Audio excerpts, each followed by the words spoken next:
আজ রবিবার যথারীতি আরও একটি গল্প নিয়ে হাজির হলাম আমি বিমল জীবন।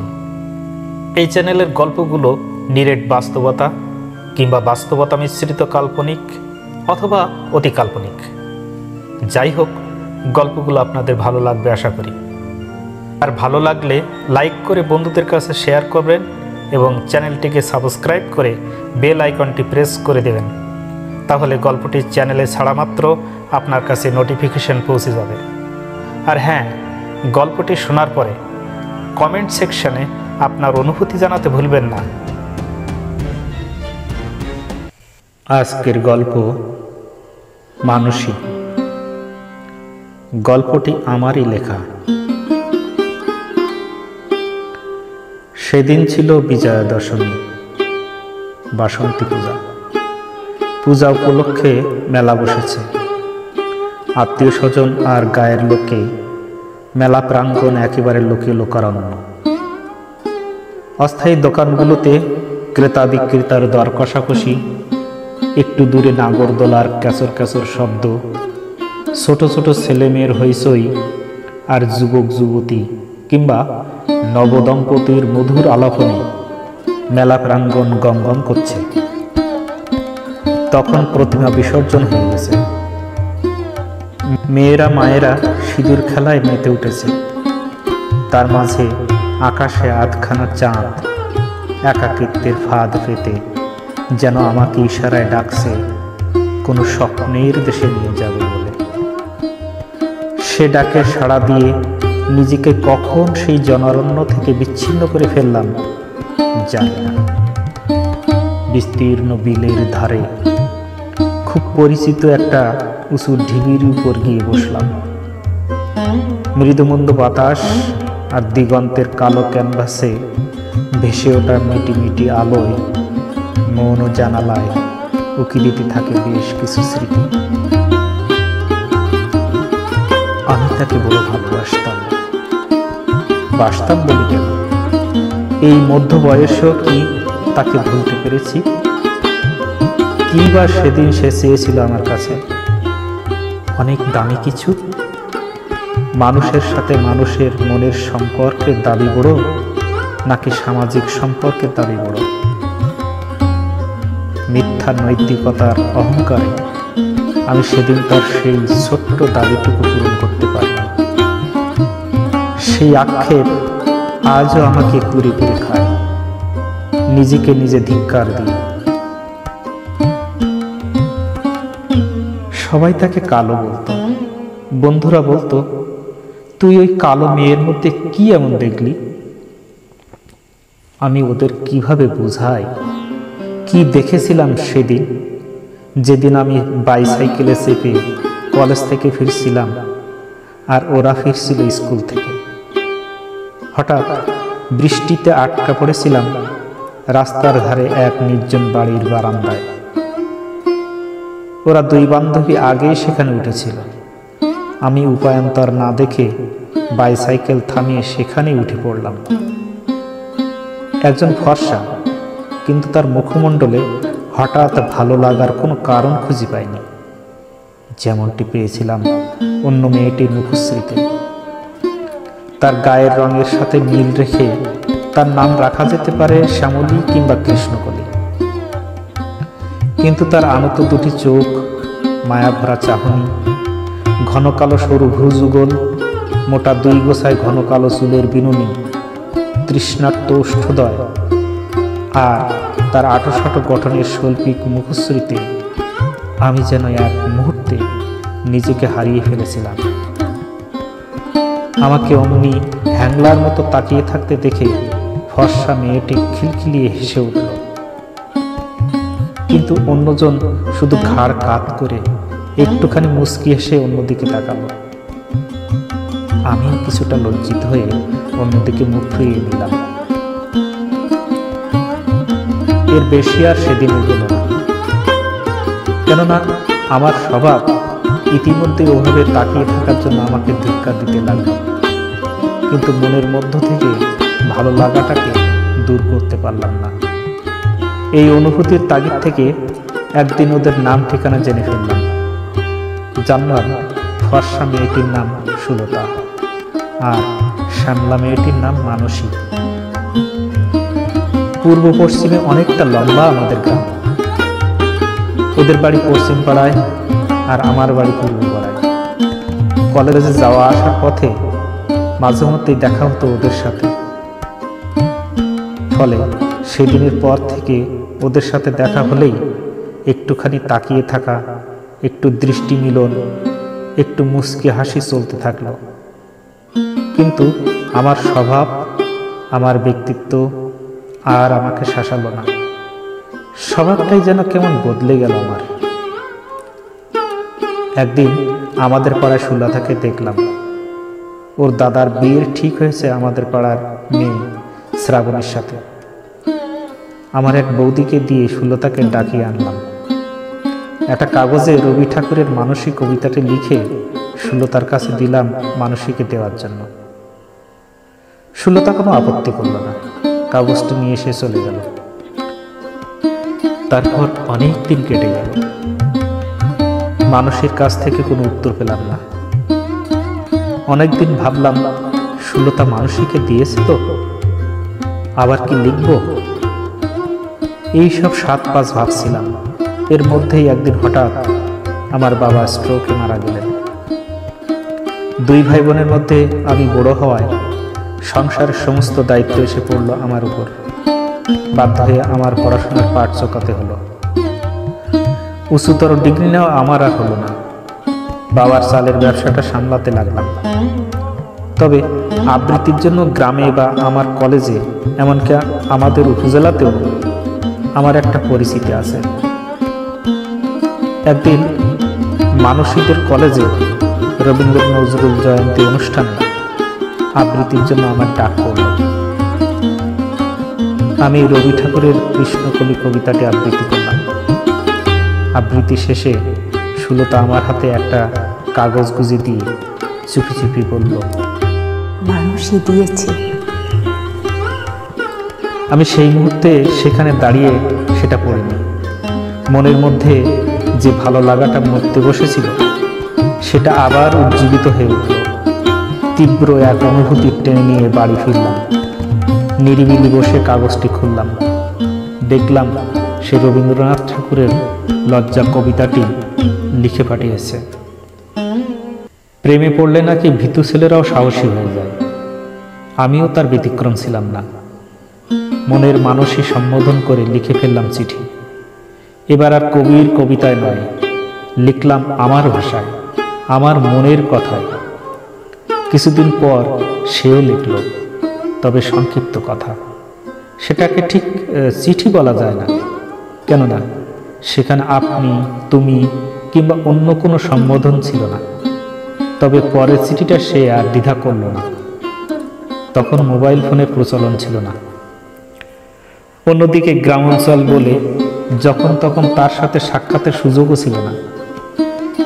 তাই চিঠি ছিল আমাদের একমাত্র ভরসা। অবশ্য গ্রামে কোনো উৎসবে কিংবা মেলায় আমরা মিলতাম, পাশাপাশি বসতাম, গল্প করতাম, হাতে হাত রাখতাম। কিন্তু সে হাতে যখন সোনার স্বপ্ন তিলকিকে দিতে চাইতাম, তখন মানসী আস্তে করে তার হাতটা টেনে নিত, বলতো, এখন নয়, এখনো সময় হয়নি। মানসীর লেখা চিঠিগুলো আমার হাতে পৌঁছে দিত সুলতা। আমিও তার মাধ্যমেই মানসীকে লিখতাম। একদিন লক্ষ্য করলাম লেখার ভাষাটা যেন কেমন, এই যেন মানসীর মনের কথা নয়, এমনকি হাতের লেখাটাও তার নয়। তবে কি সুলতায় কাজ করছে? কিন্তু সে তো মানসীর প্রিয় বান্ধবী। তবে কেন সে কাজ করছে? সুলতা কেন এ কাজ করেছে তা জানতে পারলাম সেই দিন, মাঝরাতে যেদিন সুলতা আমার দরজায় এসে টোকা দিল। দরজা খুলে দেখি সুলতা। আগের দিন সে তার দাদার শ্বশুর বাড়ি এসেছিল। আমি জিজ্ঞাসা করলাম, সুলতা, তুমি এত রাতে? সুলতা কোনো উত্তর দিল না, শুধু মুখ নিচু করে দাঁড়িয়ে রইল। আমি আবার জিজ্ঞাসা করলাম, সুলতা বলো, কোনো সমস্যা? সুলতা মাথা নাড়ল। আমি বললাম, কি সমস্যা হয়েছে যে তোমাকে এত রাতে আমার কাছে আসতে হলো? আমার বিয়ে ঠিক হয়েছে দিগন্তদা। এ তো ভালো কথা, এতে সমস্যা কি হলো? আমি একজনকে ভালোবাসি। কাকে? সুলতা এবার মুখ তুলে আমার দিকে তাকিয়ে বলল, তোমাকে। আমি বিস্ময়ে তার মুখের দিকে তাকিয়ে রইলাম। সে বলল, জানি তুমি বলবে আমি পাগল হয়ে গেছি, কিন্তু বিশ্বাস করো দিগন্তদা, এ আমি চাইনি।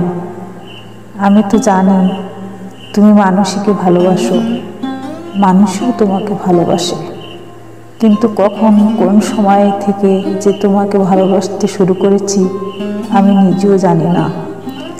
যেদিন আমার বিয়ে ঠিক হলো সেদিন সারা রাত আমি ঘুমাতে পারিনি। নিজের কাছে প্রশ্ন করেছি বহুবার, আমি কি কাউকে ভালোবেসেছি? উত্তরে শুধু তোমার মুখটাই আমার চোখের সামনে ভেসে উঠেছে। অদ্ভুত এক কষ্ট সমস্ত মনকে ঘিরে ধরেছে। কখন যে অশ্রু স্রোত বয়ে চলেছে বুঝতে পারিনি। তারপরেও গত 3 দিন আমি অনেক যুক্তি দিয়ে বুঝতে চেষ্টা করেছি, কিন্তু তোমাকে ভুলতে পারিনি। এখন তুমিই বলো আমি কি করব? তুমি যা বলছো তা হয়তো সত্য। তোমার যথেষ্ট বোঝার বয়স হয়েছে, তাই এটাকে তোমার আবেগ বলবো না। কিন্তু তুমি দেখো, বিয়ে হলে তোমার স্বামীর ভালোবাসায় এর দীনতা দূর হবে। তুমি আমাকে ভুলতে পারবে। যদি না পারি? অভ্যাস আর কর্তব্য ঠিকই আমাকে ভুলিয়ে দেবে। দেখো। সুলতা কিছুক্ষণ চুপ করে থাকলো, তারপর নিচু হয়ে আমার 2 পা জড়িয়ে ধরে ফুঁপিয়ে কেঁদে উঠল। কাঁদতে কাঁদতেই বলল, আমি ভরসা পাচ্ছি না দিগন্তদা। বারবার আমার মনে হচ্ছে তোমাকে ছাড়া আমি বাঁচবো না। আমি তার হাত ধরে টেনে তুললাম, তার চোখ দুটো মুছে দিয়ে বললাম, সুলতা, তুমি আমাকে বলো, মানুষকে বিয়ে না করে যদি তোমাকে বিয়ে করি, তুমি কি সারা জীবন শান্তি পাবে? তোমার মনে হবে না তুমি তোমার প্রিয় বান্ধবীর সাথে বিশ্বাসঘাতকতা করেছ? তোমার বন্ধুত্বকে গলা টিপে হত্যা করেছ? সুলতা আর কোনো কথা বলল না, চুপচাপ দাঁড়িয়ে থাকলো কিছুক্ষণ। তারপর ধীরে ধীরে অন্ধকারের মাঝে হারিয়ে গেল। সেই যে গেল, আর ফিরে এলো না কোনোদিন আমার সামনে। কেননা তার বিয়ের আগের দিন রাতে সে সকল দ্বিধাদ্বন্দ্বের অবসান ঘটিয়ে পৃথিবী থেকে নিজেকে সরিয়ে নিয়েছে। কতক্ষণ ঘোরের মধ্যে ছিলাম জানি না। মেলার দিকে তাকালাম, দেখলাম লোকজন কমে এসেছে। উঠে দাঁড়িয়েই চমকে গেলাম। বিস্ময়ে জিজ্ঞেস করলাম, তুমি?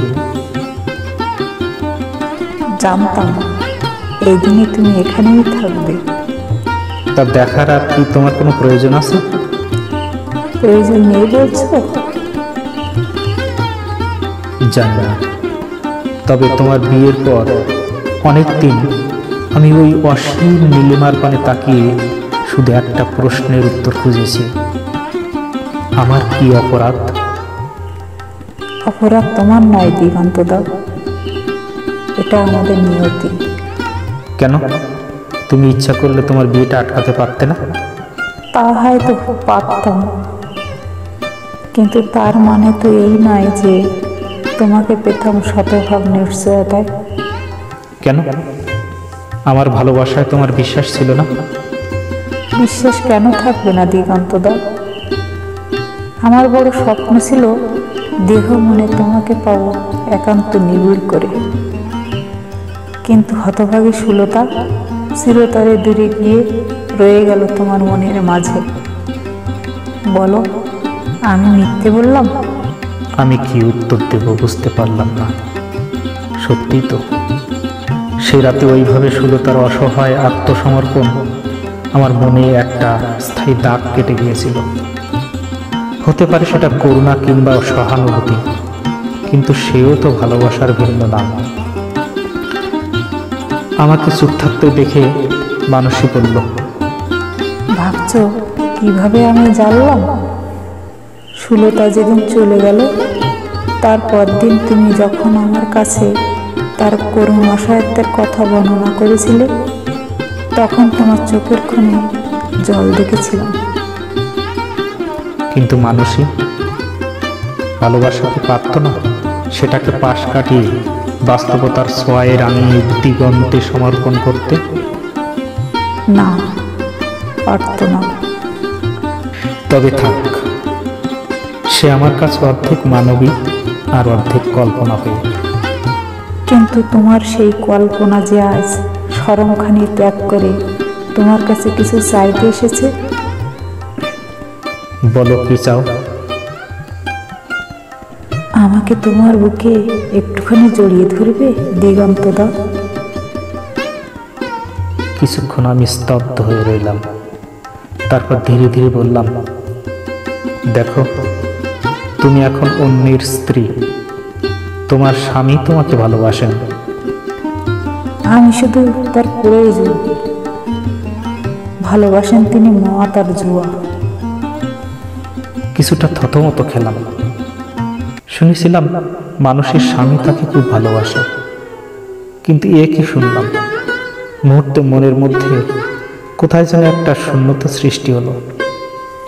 বললাম, তবু আজ তোমাকে ছোঁয়াও আমার পাপ, তার চেয়ে তুমি আমার মানুষই হয়েই থাকো। মানুষে কিছু সময় চুপ করে থেকে একটা দীর্ঘ নিঃশ্বাস ত্যাগ করে বলল, তবে তাই হয়ে থাকি। পাপ আমার মনে বাসা বেঁধেছে, সে পাপ আমারই থাক। এই মানবী মানুষই আর কখনো তোমার কাছে আসবে না। তোমার কল্পনা মানুষকে বিরক্ত করবে না। তুমি ভালো থেকো, আমি চলে যাচ্ছি। মানুষই চলে গেল, কিন্তু তার চলে যাওয়া মানে যে সুলতার পথেই প্রস্থান করা, তা বুঝিনি।